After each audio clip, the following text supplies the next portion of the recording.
नमस्कार। आज हम सुनेंगे सोमवार की व्रत कथा। एक समय की बात है, एक गांव में बहुत धनी व्यापारी रहता था। वह व्यापारी का व्यापार चारों ओर फैला हुआ था। वह व्यापारी हर प्रकार की सुख समृद्धि से संपन्न होने के बाद भी पुत्र ना होने की वजह से दुखी रहता था। वह पुत्र प्राप्ति की इच्छा से भगवान शिव और माँ पार्वती का पूजन आराधना करता था। वह प्रत्येक सोमवार को भगवान शिव जी का व्रत करता था और मंदिर में घी का दीपक जलाया करता था। उसके इस भक्ति भाव को देखकर एक दिन माँ पार्वती जी प्रसन्न हो गई और शिव जी से कहने लगी कि हे प्रभु, कृपा करके आप इसकी मनोकामना को पूरी कीजिए।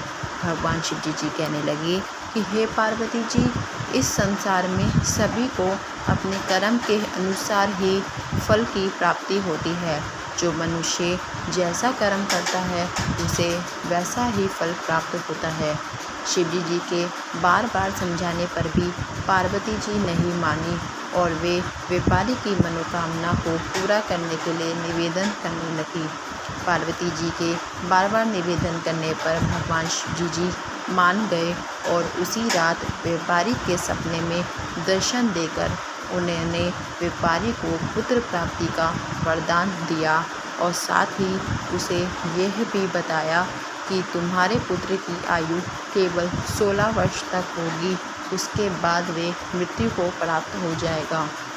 भगवान शिव से पुत्र प्राप्ति का वरदान पाकर व्यापारी खुश तो बहुत हुआ, परंतु पुत्र की अल्पायु सुनकर वह दुखी भी हो गया। व्यापारी ने पुत्र अल्पायु की बात सुनकर भी भगवान शिव और माता पार्वती जी का पूजन करना नहीं छोड़ा।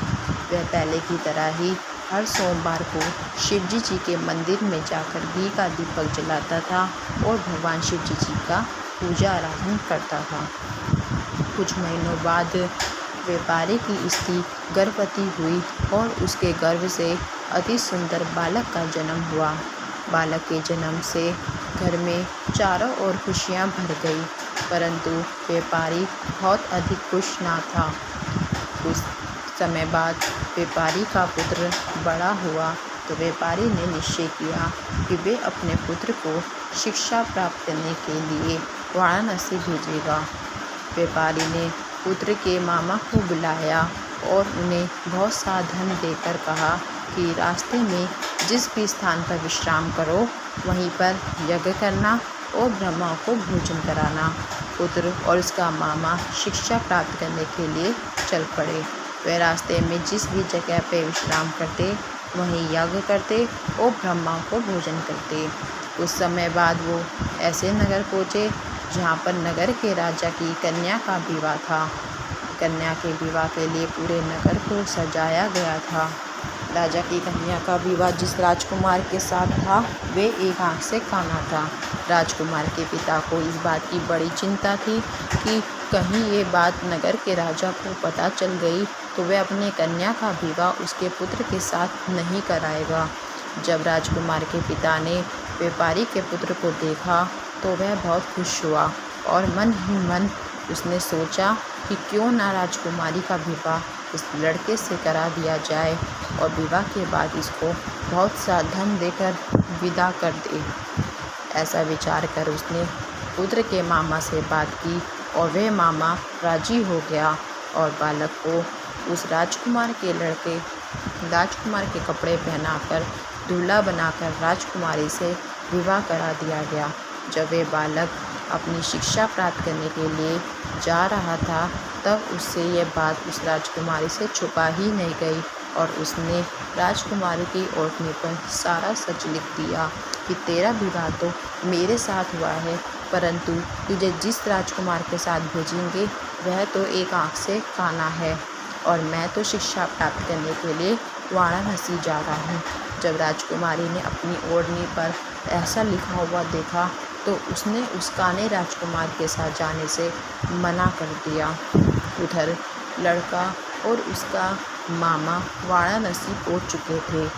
जब लड़के की आयु 16 वर्ष हुई तो उसने उस दिन भी हवन का आयोजन किया और ब्रह्माओं को भोजन कराया। उस दिन लड़के की तबीयत कुछ ठीक नहीं थी, तो उसने अपने मामा को बताया। मामा ने बालक से कहा कि अंदर जाओ और आराम करो। लड़का आराम करने गया। थोड़ी ही देर में उसके प्राण निकल गए। जब मामा ने बालक को मृत देखा तो वह ज़ोर ज़ोर से रोने लगा। आसपास के सभी लोग इकट्ठे हुए और रोने लगे। वहीं से माता पार्वती जी और शिवजी जी गुजर रहे थे। माता पार्वती जी ने ज़ोर ज़ोर से रोने की आवाज़ सुनी और शिवजी जी से कहने लगी कि हे स्वामी, मुझसे ये रोने के स्वर सहन नहीं हुए, कृपा करके उनके कष्टों को दूर कीजिए। जब शिवजी जी और माँ पार्वती जी ने पास जाकर देखा, तब शिवजी जी ने कहा कि हे पार्वती, ये तो उसी व्यापारी का पुत्र है जिसको मैंने 16 वर्ष की आयु का वरदान दिया था। इसकी उम्र पूरी हो गई, इसलिए ये मृत्यु को प्राप्त हो गया। माता पार्वती जी कहने लगी कि हे भगवान, ये इसका जो पिता है वो आपका बहुत बड़ा भक्त है। वह हर सोमवार को आपका व्रत पूजन करता है। कृपा करके इसको जीवन दान दीजिए, नहीं तो इसके माता पिता भी अपने प्राण त्याग देंगे। माता पार्वती जी के बार बार निवेदन करने पर शिवजी जी मान गए और उस बालक को जीवन दान दिया। बालक जीवित हो उठा। जब बालक और उसका मामा अपनी शिक्षा समाप्त करके वापस लौट रहे थे, तब वे उसी नगर में पहुंच गए थे जहां पर उस लड़के का विवाह हुआ था। वहां भी उन्होंने यज्ञ का आयोजन किया और ब्रह्माओं को भोजन किया। नगर के राजा ने लड़के को और उसके मामा को पहचान लिया और अपने महल में ले गए और अपनी राजकुमारी के साथ उनको विदा किया। खूब अंधन वस्त्र दान दिए। जब लड़का और उसके मामा अपने नगर के पास पहुंच गए, तो लड़के के मामा ने व्यापारी और उसकी माता को जाकर ये संदेश दिया कि आपका पुत्र शिक्षा प्राप्त करके जीवित अपनी बहू के साथ पधार रहा है। व्यापारी और उसकी पत्नी बहुत अधिक खुश हुए और उन्होंने अपने पुत्र और पुत्रवधू का खूब स्वागत किया और व्यापारी और उसका पूरा परिवार खुशी खुशी अपना जीवन व्यतीत करने लगे।